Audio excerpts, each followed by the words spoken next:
am Diane Mason. My sculpture is titled Fast Food Takeout, and it's a great blue heron feeding out of a bait bucket. And so you can get where the fast food comes from, because he didn't have to do the fishing. And it's made out of bronze. Years ago, my folks had a home on St. Petersburg Beach in Florida. And it was on the intercoastal waterway, not far from the beaches. And they had lots of bird life around, and my father could fish right off the dock and that kind of thing.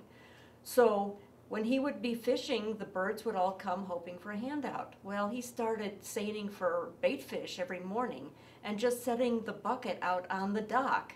And then all day long we'd get to watch the birds come and feed out of that bucket. And it was a great form of entertainment for all of us. And I try to put a little humor in a lot of my work, but I am just captivated always by the animal world. Always have been, always will be, I guess. And so when you talk about subject matter, for me, it's always animals. In the 60s and 70s, I was fascinated with a medium called scratchboard. And I taught myself to do that, and I ended up doing a number of museum shows and teaching and all that in the 80s, and I did the Midwest Art Show circuit when we lived in Kansas. And then a friend of mine, I had gotten kind of tired of scratching, and a friend of mine suggested I try sculpting. So I started working in terracotta, and it was fun, but it was limiting. And then I came out in '95 to Loveland, Colorado, and took a workshop. And I got a tour through the bronze foundry and that kind of thing, and I was so hooked. And so we ended up moving here in '97, built a home, and over the next couple of years I took workshop after workshop after workshop at the Academy there in Loveland.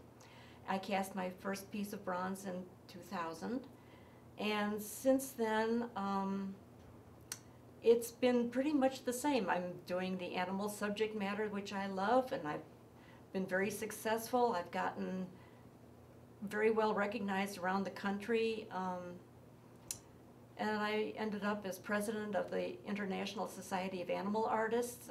I served in that capacity for 5 years. I'm now still a board member with that group. I'm a board member with the American Women Artists Organization and also their treasurer.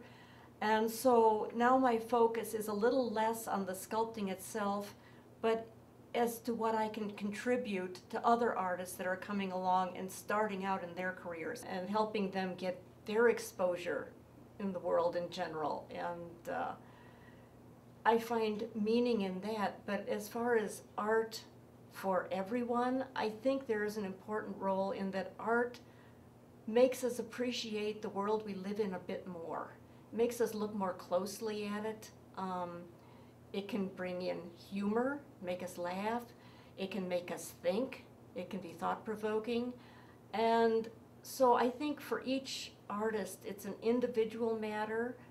Some artists may believe that true art only comes from deep inside and is created by angst and, you know, all kinds of unpleasant things. I believe art can be just as truly generated by beauty and joy, and that's where I find my source of inspiration.